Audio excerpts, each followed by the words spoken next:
Good morning, everyone. Thank you so much for joining our panel this morning.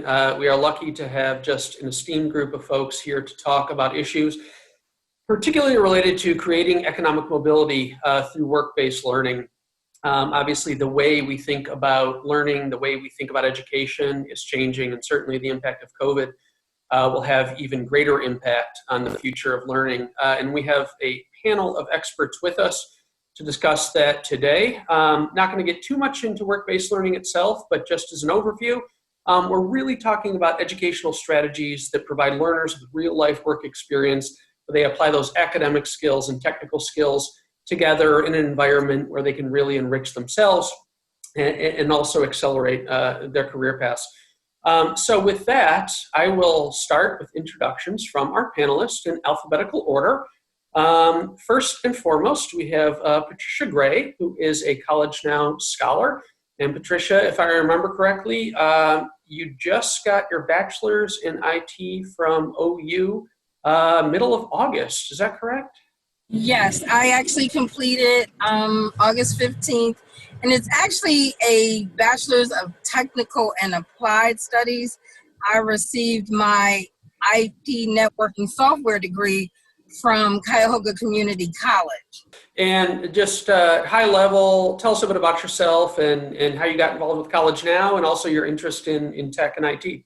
I also just celebrated a birthday, so I'm 59 years old. Happy birthday. Thank you. I started my educational journey at 54. It was a dream that had been deferred. And so after my family was up and things had transitioned, I made the decision to go back to school. And I chose IT because I have been doing a lot of work and serving actually with AmeriCorps, teaching classes and helping people overcome barriers through the use of technology. So that's what guided me into that area. And it's been an amazing journey. I started a nonprofit where I continue to do those things in terms of helping individuals overcome barriers through technology and helping them gain access to different programs and services, and mostly education, because I think people fear online education, and now we're at that place where it is the new norm and a reality. So that's pretty much, I have one son and grandchildren, and I'm glad that I have made it this far with my bachelor's degree, and I will start my graduate program in January. Congrats. Thanks so much for being a panelist. Next, we have Marsha Mockabee, who is president and CEO of the Cleveland Urban League, Greater Cleveland Urban League. Thanks so much for being here, Marsha. Tell us a little bit about yourself. Yes, thank you so much for having me be a part of this wonderful opportunity to share with our community about the importance of work-based learning and the importance of how to really get ready, various ways to get ready for careers. I have been with the Urban League of Greater Cleveland for near 30 years, and I have been the president and CEO for 11 of those years. And we're in the business of empowering communities and changing lives, with a particular focus on making sure that African Americans achieve on par with the majority community in the areas of education and workforce and entrepreneurship. And of course, all of that, especially now in the time that we're in now, are particularly important, all undergirded by social justice and civil rights. Thanks, Marsha. Thanks so much for being here. Next up, we have Jennifer Oddo, who is Director of Workforce Partnerships and Apprenticeship Programs at IBM. Thank you, Jacob. Yes, I lead our external workforce initiatives centered around apprenticeships, pre-apprenticeships, and short-term credentials. I work with the workforce system, whether it be higher education, industry, government, not-for-profits, to really work to develop new partnerships, initiatives, and new ways of developing talent that help close the skills and opportunity gap for our underserved populations. My most notable work here in Northeast Ohio is through an IBM partnership with Youngstown State University, where we launched the YSU IT Workforce Accelerator, designed to help align the local workforce with industry in-demand jobs. Excellent. Thanks, Jennifer. Thanks so much for being here. Next, we have Julie Szeltner, who is Senior Director of Adult Programs at College Now. Thanks for being here, Julie. Hi, Jacob. Thanks so much for having me. College Now Greater Cleveland is a over 50-year-old not-for-profit organization that helps students of every age to access and succeed at post-secondary education, both traditional and non-traditional pathways. So I've been in college access for 15 years, 5 of which have been helping adults to navigate their pathways, much like Patricia Gray. There's a lot of adults that could prosper greatly from advancing their education. Just a bit more. A lot of them have started and not finished, and we love to help them complete.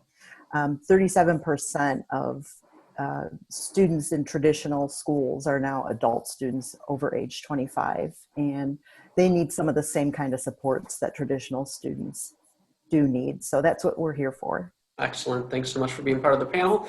And last, but certainly not least, Brandon Whittington, who is a software engineer with IBM. Brandon, thanks so much for joining us. Thank you very much for having me. So yes, my name is Brandon Whittington, software engineer. IBM started out as a IBM apprentice. So that was almost 3 years ago. I'll be hitting my 3-year anniversary very soon. It has been, it's been an amazing journey. Since then, right now, I'm working as a full stack developer on internal applications. Very cool. Thanks again for being here. Just a follow-up question to you, Brandon. How long did it take you to go through that apprenticeship program? So the apprenticeship was slated for 12 months. We finished a little bit early. We were able to transition into our new roles. So even a lot of that was kind of part of it. It became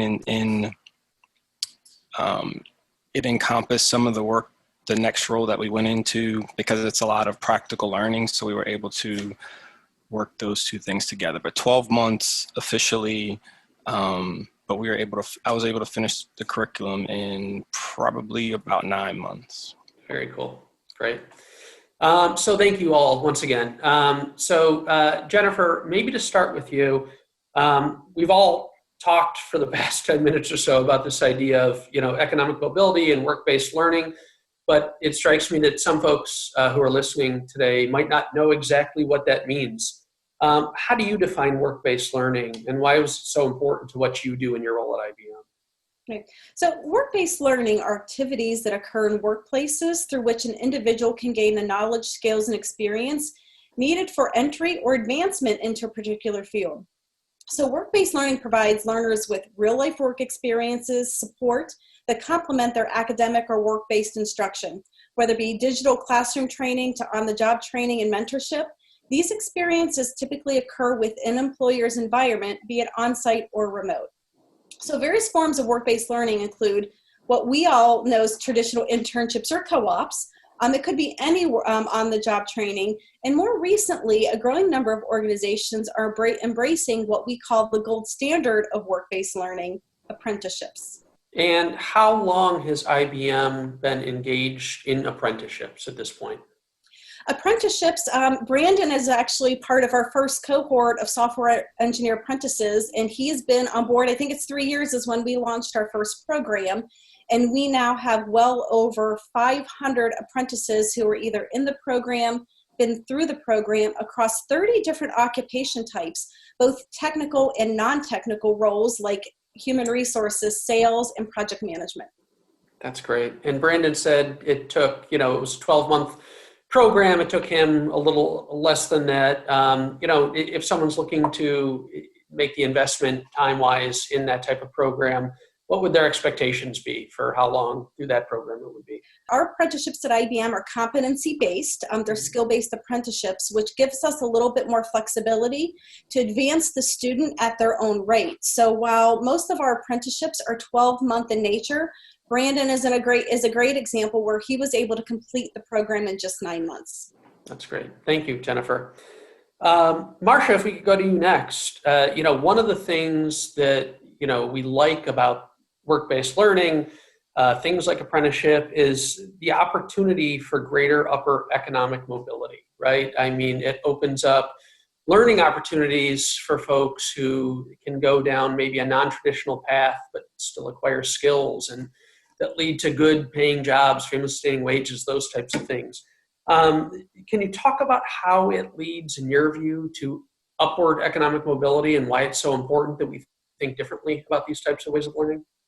Sure, absolutely, Jacob. Thank you for that question. Clearly, in mission alignment to what the Urban League of Greater Cleveland is doing, economic empowerment is a key outcome for all of the programs that we run at the Urban League. Wealth also, wealth generation, and the idea of being able to have people become economically self-sufficient and then to be able to transfer wealth from generation to generation. Those are things that are all very important that the Urban League is engaged in.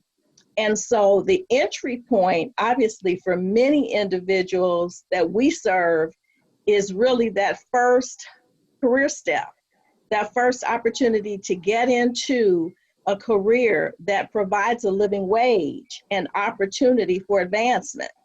What happens so often is in the populations that we serve, there may not have been someone in the family or someone within that person's circle who is able to connect the individuals to those kinds of opportunities. So this is where the Urban League comes in. We serve as that gap connector, if you will, to help individuals get exposed. And even sometimes we're exposing the parents who also are not aware of some of the opportunities, that people don't see that there are really good paying jobs in various demand industries that may not have been available during the time that they were entering into the workforce. So being that gap connector is a very important role for the Urban League.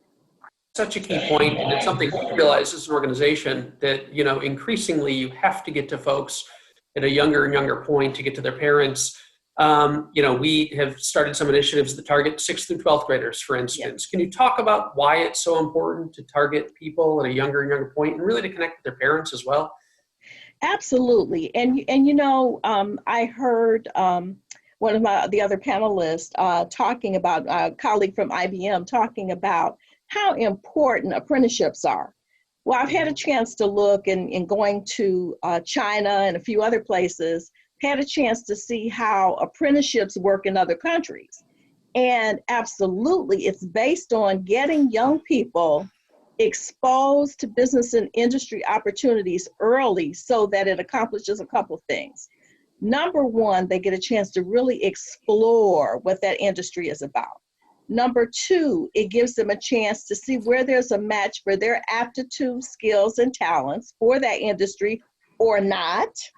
And it also gives them an opportunity to develop the key relationships that are so important, because adapting to the culture is a critical component. And when you've got mentors and champions who can help you adapt to the culture, that just ups the opportunity for you to succeed. Completely agree. And I mean, some of the reporting we've done through our work has shown the significant gaps in manufacturing, healthcare, IT, and, you know, one, there's tremendous overlap between them. But two, there are places in the economy where there's still significant demand. And whether it's the Rust Belt narrative or other things, you know, we haven't pushed people into some of these careers for a long time, and there's good opportunity there. So thank you. I think those are great points. Julie, if we could jump over to you. When you think about educational pathways, career development, career pathways, how does work-based learning fit into that? How does College Now help students navigate those pathways? I just have to agree with Marcia and Jennifer 100%. Basically, everyone needs a work-based learning experience. And there's a perception that if you're in a traditional school, like a 2-year or 4-year, you're pursuing a 2 or 4 year degree, that you got it made already. And it's a great advantage, but I bet we all know someone that has a 2-year or 4-year degree and is underemployed. And that might have been, again, kind of like what Marcia said, is For traditional age students, parents don't know that they have to push their kids. You have to get an internship. And the same happens for adults, especially career-changing adults. If you think about adult students, they almost all have at least part-time jobs and many full-time jobs, going to school, juggling a family. And most of the internship opportunities are designed for traditional age students who can focus exclusively on an internship. Well, these adults have to support their families. So we always like to talk or try to talk to employers about thinking about project-based work experiences. And especially now that we're remote, it should be even more, a basic form of an internship that can be offered to students who need to work. But in order to, if you've been in the service industry and you're trying to switch over to professional industry, unless you have that experience and those connections, it's much harder to get your foot in the door. Internships are how people get jobs. So that is the pipeline. And if it's closed to certain people or certain people are unaware of that, then they're not going to get the jobs. So that's it's just a through line. It's not two separate worlds. They're all one world. We need to work together, make sure everybody gets a good work-based experience. Yeah, and you don't have to name names here, but I mean, have you seen employers that are doing a better job at that? And what are some of the things the tactics they employ to help adult learners sort of navigate those issues? Well, I think that the best thing, and especially we're talking about Northeast Ohio, is if employers stop recruiting exclusively out of our area and start looking within. We have so many good higher ed institutions locally. And these are the people also that will stay local. So you don't have to bring them in and hope they'll stay. They're here, their family's here. And then the flexibility, like I said, if you can come up with a part-time internship, project-based internship. And I just think if focus on the assets that are here, and then we'll hit our talent needs, and hopefully some of our equity issues can be better met if we recruit locally. Completely agree. We had a stat in one of our reports: 47% of students who go through a higher education program stay in the region, and the other 53% or so leave. And you're absolutely right. The people that are here, that know the region, that have grown up here, are far more likely to stay than those that come in and stay for 4 years and then go back or go somewhere else. So important part of the strategy. So I want to hit, if I can, Brandon and Patricia, and Jennifer maybe can kick this session off. But I wanted to hear about your work-based learning experience. What was it like? How did it go? What advice would you have for other folks? And Jennifer, maybe we can start with Brandon and then go to Patricia. Thank you, Jacob. And really, there's many different types of work-based learning, but I really want to take time today to illustrate what the industry, as I mentioned, what the industry recognizes as the gold standard of work-based learning, and that, again, apprenticeships. In apprenticeship learning, there are really three components of an effective approach. Number one, we have a defined competency framework. So basically, we take, for example, the role of an entry-level software engineer, and we break it down into work processes and competencies and align the training that's needed to successfully master that skill. Number two, providing a flexible learning modality, whether it's digital learning, classroom instruction, on-the-job training, digital credentials, but creating a flexible learning approach that's going to meet that student where they're at in their journey and with the best tools available. And then lastly, and probably most importantly to effective work-based learning approaches, is mentorship. They're really the secret sauce and the secret ingredient to a successful work-based learning program, whether it's dedicated mentorship, product mentorship, technical mentorship. We have really found that that's what has helped us to really get the outcomes and success. But I can talk about the components, but more importantly, I would love to introduce again one of IBM's first software engineer apprentices, Brandon Whittington, who can really share a bit more intimately around his experience. Thank you very much, Jennifer. So yes, I agree with that total. For me, work-based learning was tremendously valuable I was able to learn faster, able to build practical skills. And for what I've learned since then, just talking to different employers and managers, that's one of the things that they value, that you have actually worked on a project. You actually have skills that you've proven with a team that's working for customers and clients. I've really appreciated that aspect of hands-on learning, work-based learning. And even though, like, when many people ask me about the apprenticeship, I describe it as we had, part of it was curriculum, where we had assignments, we had tasks that we had to finish in the digital learning environment, and then the other half of it was work-based learning. So the two really went hand in hand very well to be able to produce just a really good learning environment. And like you mentioned with mentors, so I built up a really good relationship with my mentor. I literally just sent him a message 3 years later. I'm still communicating with him. We're in totally different work groups in IBM. But all of those pieces came together to create an amazing environment. And I know those of us that were in my cohort all speak very highly of the program and their experience. That's awesome. Thanks so much. Patricia, how about your experience with work-based learning? It has, first I have to really say that at Cuyahoga Community College, they have been focusing on this issue for a while, and they actually started their first ever, when I was there at school in 2016, they started to do their own apprenticeships and internship program. And it was a paid program, which also helps because trying to juggle whether you're a traditional or non-traditional student, you still have financial obligations and lifestyles to accommodate. So that experience was amazing because it helped me also focus on the fact that, because many times when you think about IT, you think about coding and design and different things of that nature, but it helped me realize that there were so many other areas of IT that I could go into. So I did my internship with the Advanced Technology Training Department, and it helped me realize that I really wanted to do more project management. And I was able to actually get more experience in that area.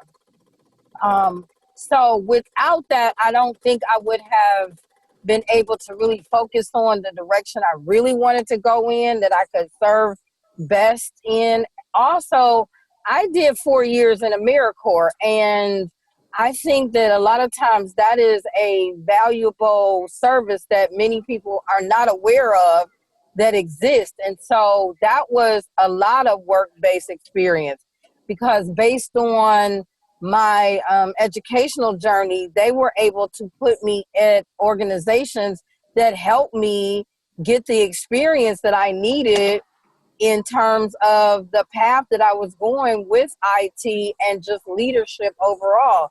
So, you know, having that I had worked for so many years prior, but being at that place where I was transitioning from one place to another career-wise, those experiences were crucial for me.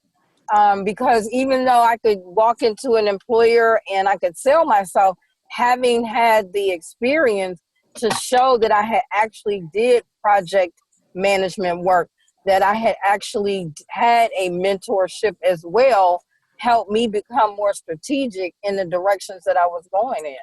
So I give TriC kudos, because they have been initiating that from that point on, and students need that, whether you're traditional or non-traditional.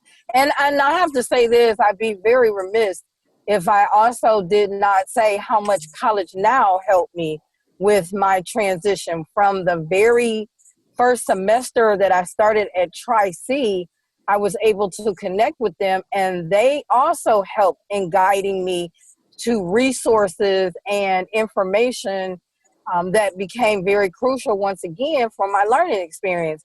Because I went the route many students don't go. I did work study because I needed to get that new experience because of the areas that I was going into in terms of IT. The realities were I was not the traditional student going into IT, and I'm a woman. So I really needed to make sure that I was going to be able to gain all of the skills and techniques that I possibly could. It's funny, the career exploration. I was talking to a student, it was a high school student, sophomore last fall, when we released our third Aligning Opportunities report.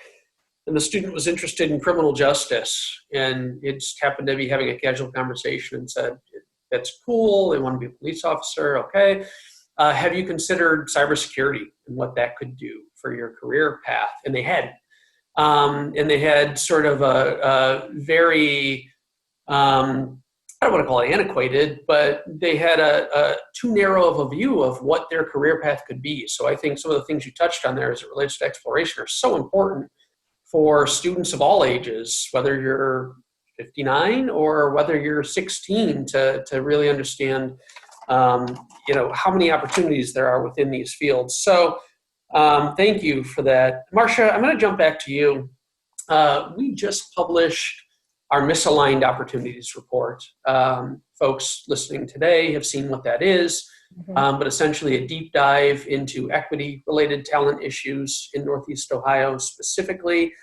And equity is just such a key component to solving some of these challenges we face, to solving the talent gaps, to filling the jobs that we need filled today.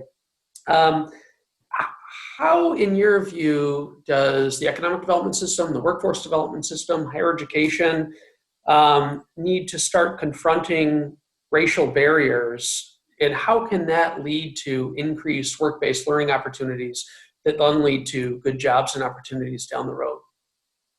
Boy, Jacob, that is a loaded question. So let me try to unpack that. Sorry. That's all right. Unpack that in pieces. So let me start here. I want to applaud both the city of Cleveland and Cuyahoga County for declaring racism as a public health crisis in this area. So that starts with a recognition that structural racism does exist in our city, in our county, and across our institutions. And whenever you're defining a problem and trying to solve it, defining it and recognizing it is always the first step. So applause there. Really, when you look at sort of what that means, these are practices and policies that have been long established in institutions that have just gone on for years and years and years. And sometimes people don't really understand why they're done that way or for what purposes they're done that way, but they just continue and continue. And what has happened is, in many cases, they perpetuate a system of power and influence for one group of people at the expense of other groups of people. And so I think with all that's going on that happened with COVID-19, really impacting minorities at a higher level, with all that's going on in the social justice issue, it really was just a time when a lot of these issues came to the surface. And so one of the things that we're doing in the work, I have the privilege of working on both the city side and the county side on these projects. And what we're trying to do is get organizations to really self-examine their policies and practices, to understand where these racial issues are occurring there, and then be willing to be bold enough and courageous enough to think about transformation. Now, we all know that these things didn't happen overnight. They aren't going to be solved overnight. But I think the intentionality of being willing to confront them, hold up a mirror and say, yeah, this is where we are in our organization, and here's some places that we can start to change things. When those cultures begin to change, when the way that we think about, and equity is very different than equality. Equity is about providing individuals whatever it is that they need where they are to be successful. as opposed to giving everybody the same thing, which is how in the 60s when we were working, with equal rights, the idea was you just give everybody the same thing. And so equality, equity is a bit different. You meet people where they are and give them what they particularly need to succeed. So I think when you look at the understanding of equity, how it's different, you look at where we are in the space, in this time, in this season, and you look at the world stage even, where there is a real openness, I think, to exploring these issues and changing them. We're at the best opportunity, I think, that we've ever been to really transform our institutions so that there's a whole new mindset about what equity looks like, a whole new acceptance to what equity could look like. And for those that are courageous enough to transform, a whole new commitment on behalf of all of us to make an equity system work. That was well said. You unpacked my really long question exceptionally well. I want to pause there and go a little off script, but I'm just curious. I mean, misaligned opportunities is sort of at the forefront of the way we're thinking about our own journey through some of these issues, as an organization, as individuals. But do other folks on the call have thoughts on how critical equity is to the types of things we're doing right now, and how it is really an imperative to drive not just Northeast Ohio forward, but the country forward and the world forward? I would concur that the only way we're going to get our economy back on track is by getting our GDP on track, getting our GDP back on track. And the only way to do that is by organizations hiring these individuals who can really come in and really make a contribution. And that is the only way we're going to start creating social and career mobility in our society, is by organizations embracing new ways of hiring, new ways of training, and new talent that can do these jobs.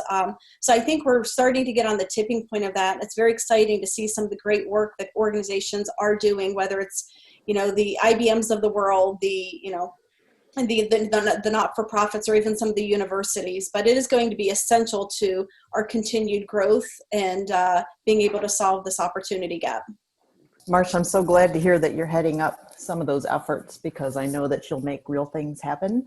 Thank you, Julie. I just think when you're saying about being bold, I feel like this is such an opportunity for some of our businesses, because I feel like the ones who take it up and seriously make the hard changes, they're going to be the winners, because that's what this generation of employees wants. They want companies with social consciences, and this is a moment that's an opportunity for them all. So I'm hoping there'll be some real uptake on when you figure out, some of those things that can be done by looking inwardly.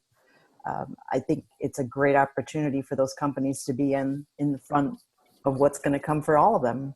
I definitely agree with everyone.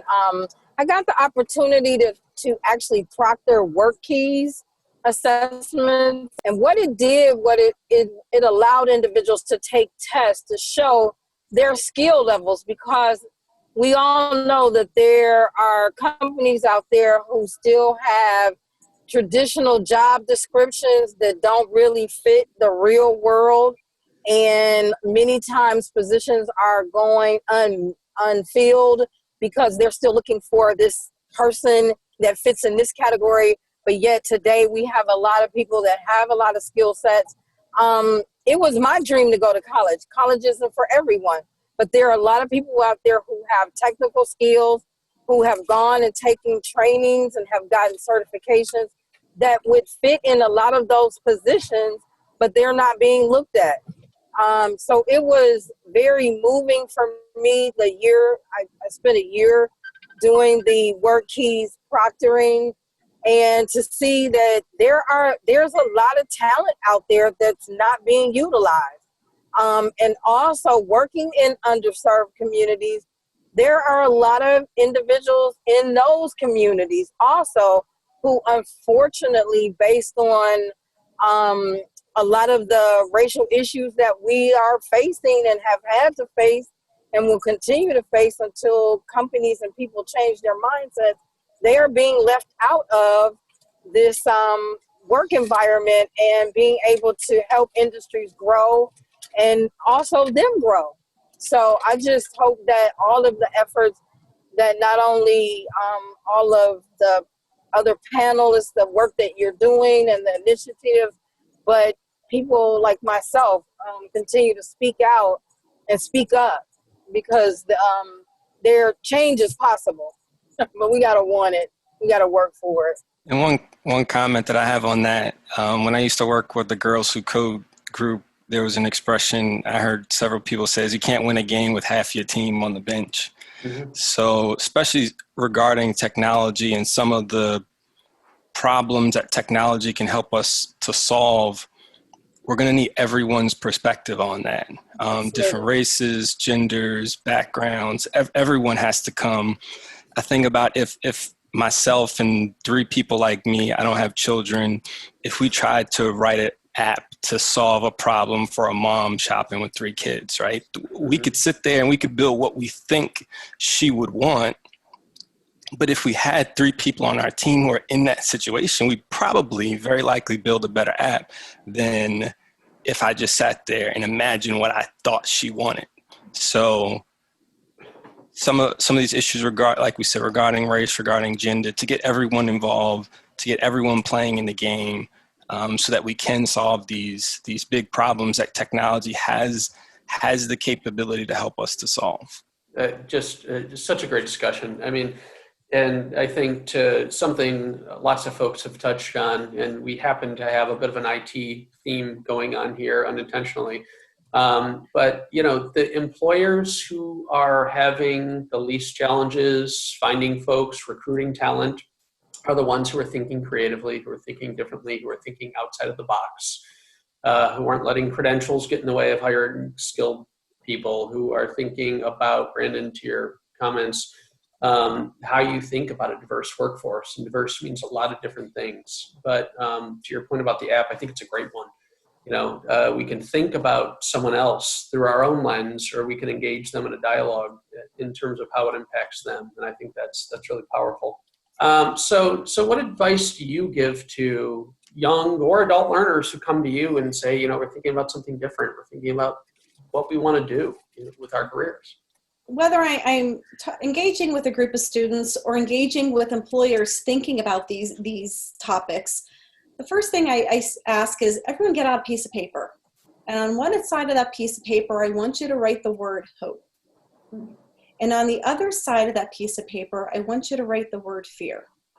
And when you think about your career path, I want you to list out what you're thinking about in terms of what are you hopeful for? What are you fearful of? I do the same thing with my organizations who are thinking about hiring the students that are coming through these programs. And really, your fears are just opportunities in disguise. So often the fear of the unknown, the fear of failure, the fear of belonging often prevent us from pursuing our career potential. You know, this is it's time to change thinking and mindset around education and careers. Explore a career that you are curious and passionate about, regardless of any previous biases or circumstances that may be preventing you from taking that first step. You know, there are a lot of new-collar jobs that no longer require an advanced degree for entry into the field, whether it's IT, healthcare, to even business services. There are so many jobs out there that really have the opportunity to hire students who don't have that degree, who don't have the formal education, you know, leveraging apprenticeship, leveraging pre-apprenticeships. So that is my advice, is really, you know, our skills are changing very rapidly, and there's the half-life of a new skill learned today is about 5 years. So what that means is a skill that you've learned today in 5 years is only going to have half the value that it had five years ago. So think about that. Skills are changing so rapidly, and we need to adopt a mindset of being a lifelong learner and always pursuing the new skills that are in demand, whether it be hard skills or soft skills. So those are just some of the pieces of advice that I would give to others.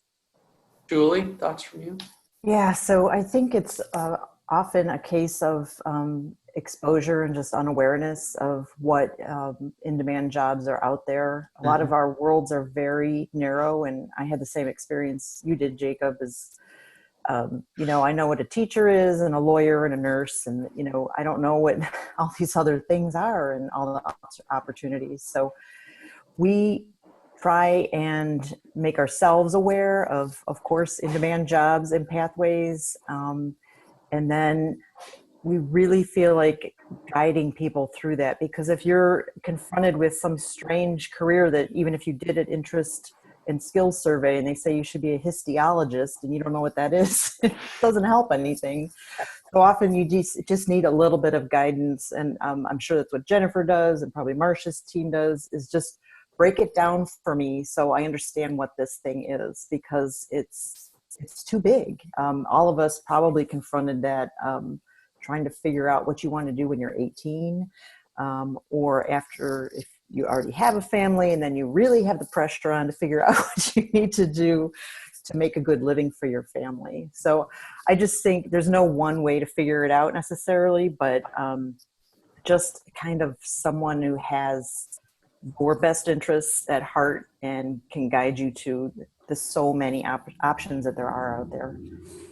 And meet people where they are, obviously, and that's a good starting point. And I do have to ask, did you say a histologist? Because I still don't know what that is. So and we can talk about that some other time. Marsha? So I would add to what my esteemed colleagues already mentioned. I tend to take an approach with people that we counsel around careers is to say, it's really important to focus on skills, because the job that you may be looking at today may not exist 10 years from now. Right.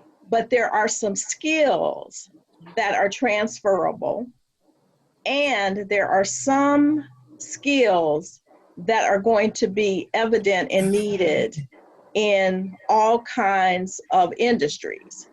So IT, for instance, IT is in the healthcare industry.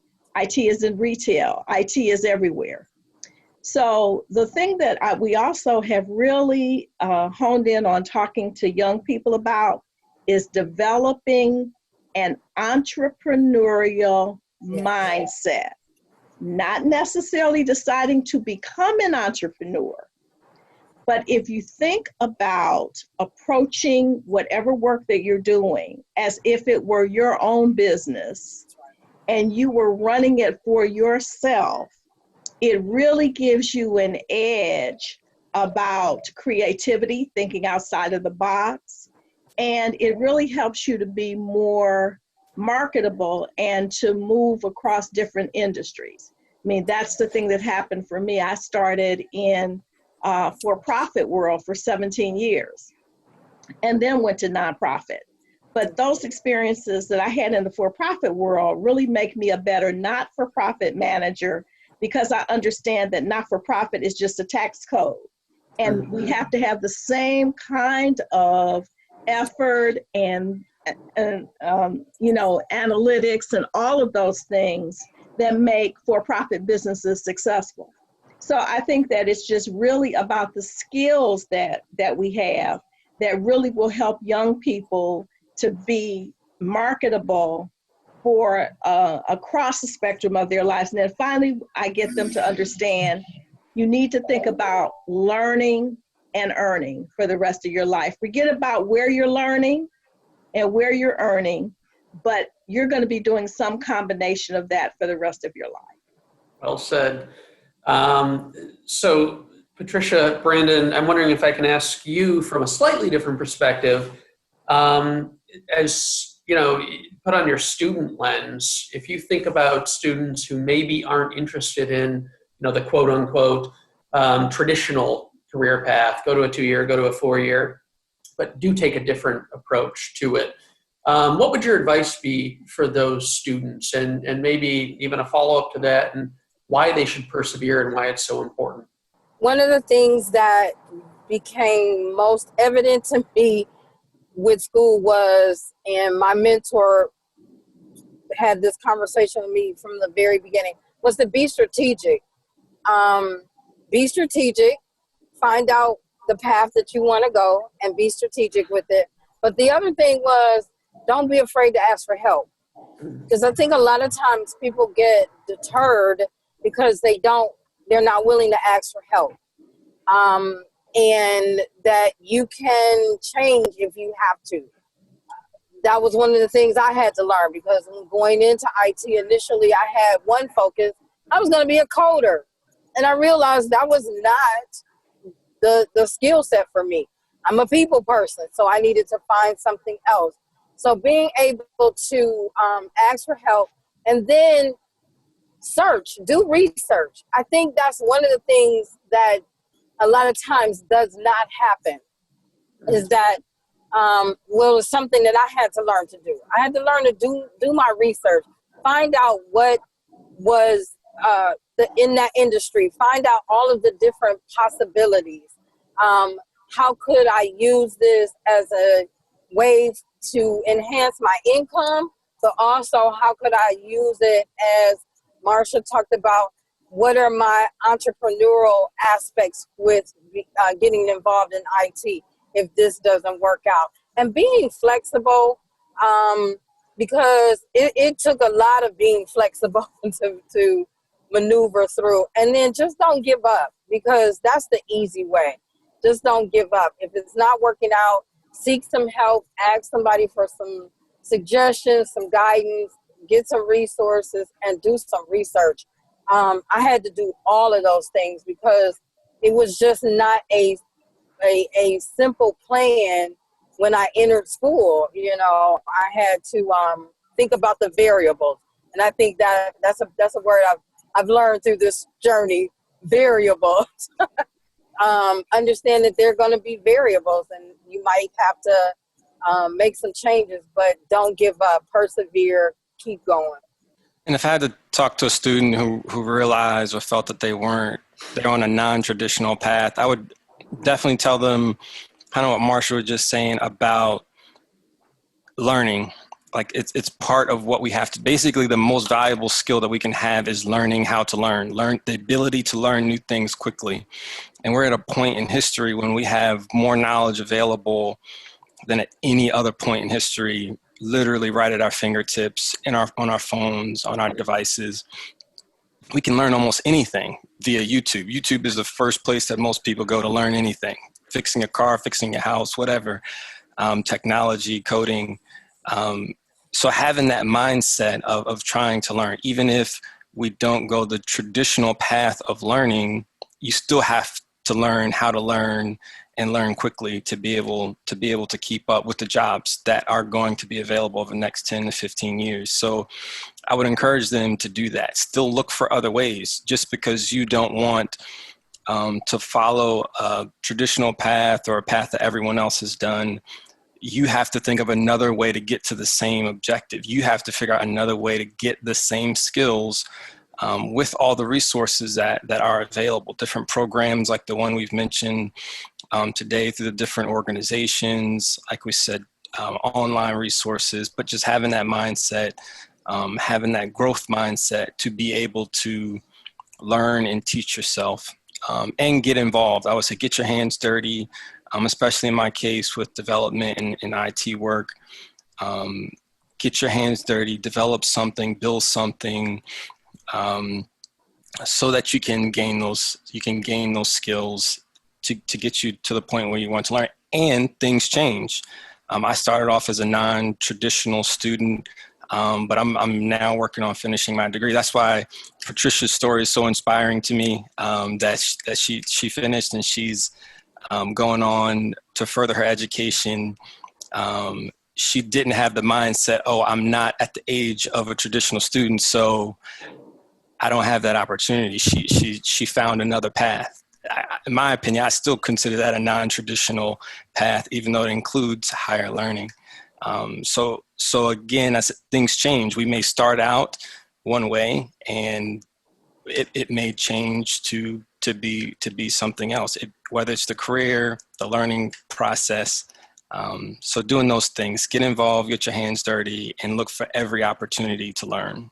Lifelong learning. Our CEO calls it the learning journey, and I think we absolutely all have to be on it throughout our entire lives.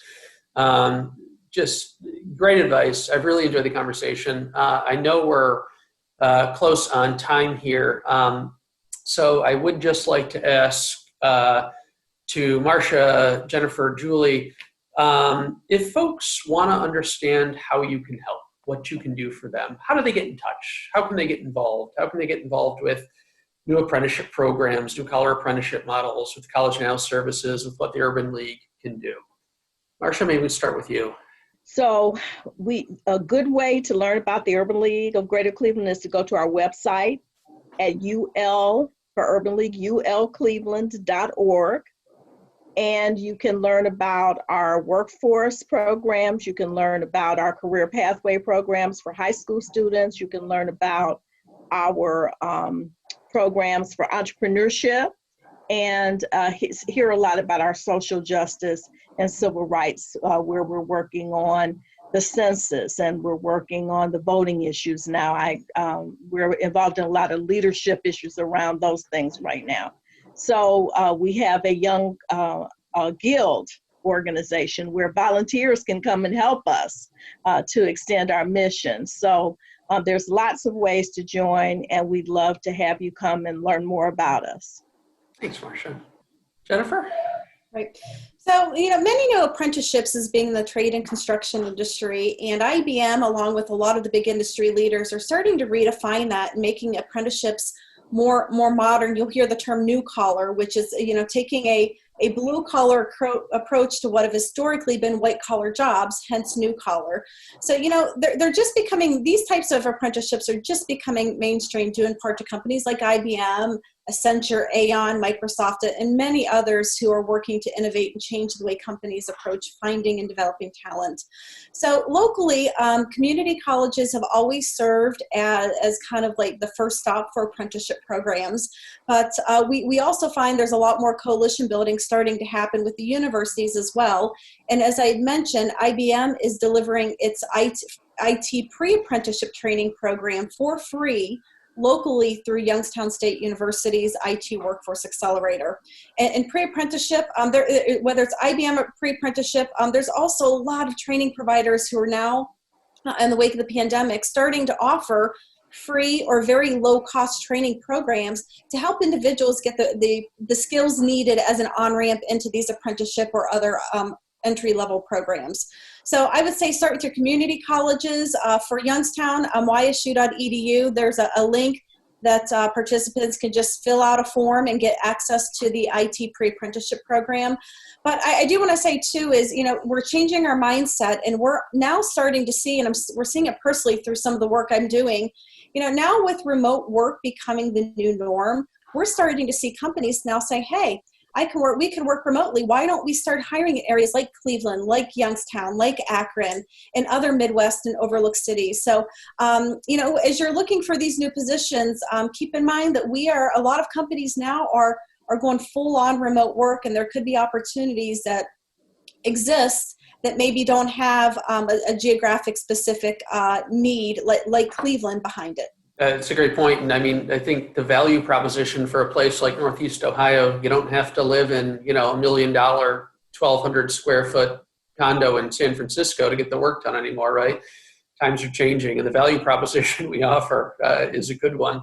Right, we're starting to see companies buy into that. So that's why I encourage, look beyond the map for when you start to explore these opportunities. Great advice. Julie?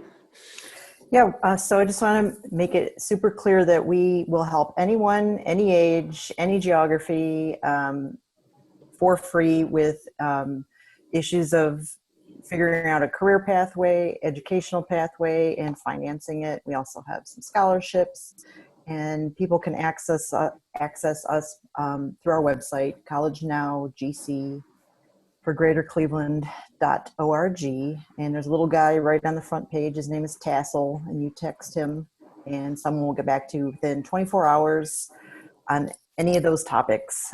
So yeah, just don't be afraid, as Jennifer said.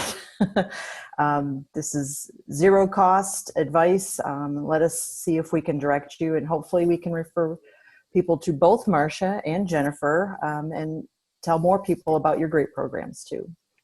Excellent. On behalf of Team NEO and myself, Marsha, Julie, Patricia, Jennifer, Brandon, I thought it was a great discussion. I enjoyed it, but learned a lot. So thank you so much for agreeing to participate. I think folks listening today are going to get a lot out of this.